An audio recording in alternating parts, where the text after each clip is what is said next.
ST महामंडळाची दुर्दशा, प्रवाशांचा रोज जीवघेणा प्रवास, प्रशासनाचे दुर्लक्ष कधी संपणार? सटाणा मालेगाव मार्गावर एसटी महामंडळाची अवस्था दिवसेंदिवस बिकट होत चालली असून प्रवाशांना अक्षरशः रोज जीव धोक्यात घालून प्रवास करावा लागत आहे। शासनाची लाडकी बहीण योजना अंतर्गत महिलांना 50% तिकीट सवलत दिली असली तरी प्रत्यक्षात पुरेशा बस फेऱ्या उपलब्ध नसल्याने या योजनेचा फायदा होण्याऐवजी प्रवाशांचे हाल अधिकच वाढले आहेत। सध्या सटाणा मालेगाव मार्गावर बस फेऱ्यांची तीव्र कमतरता जाणवत आहे।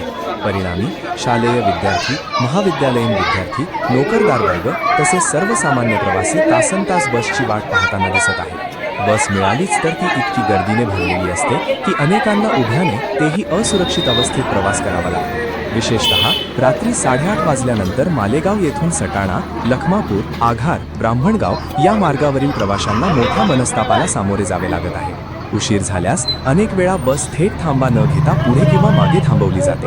याचा सर्वाधिक फटका वयोवृद्ध नागरिक, महिला आणि आजारी प्रवासी यांना बसत असून त्यांच्यासाठी हा प्रवास अत्यंत अवघड व त्रासदायक ठरत आहे। बस थांबावर योग्य ठिकाणी थांबा न घेणे, वेळापत्रकाचे पालन न करणे आणि अपुऱ्या फेऱ्या यामुळे एसटी महामंडळाच्या कारभारावर प्रवाशांकडून तीव्र नाराजी व्यक्त होत आहे। तिकीट सवलत असून काय उपयोग, बसच वेळेवर मिळत नसेल तर, असा सवाल संतप्त प्रवाशांकडून उपस्थित केला जात आहे। याकडे प्रशासनाने तातडीने लक्ष देऊन अतिरिक्त बस फेऱ्या सुरू कराव्यात, वेळापत्रक सुरळीत करावे आणि थांब्यांवरच बस थांबवण्याचे स्पष्ट आदेश द्यावेत अशी जोरदार मागणी प्रवाशांकडून होत आहे। अन्यथा प्रवाशांचा हा रोजचा जीवघेणा प्रवास कधी थांबणार असा प्रश्न निर्माण झाला आहे।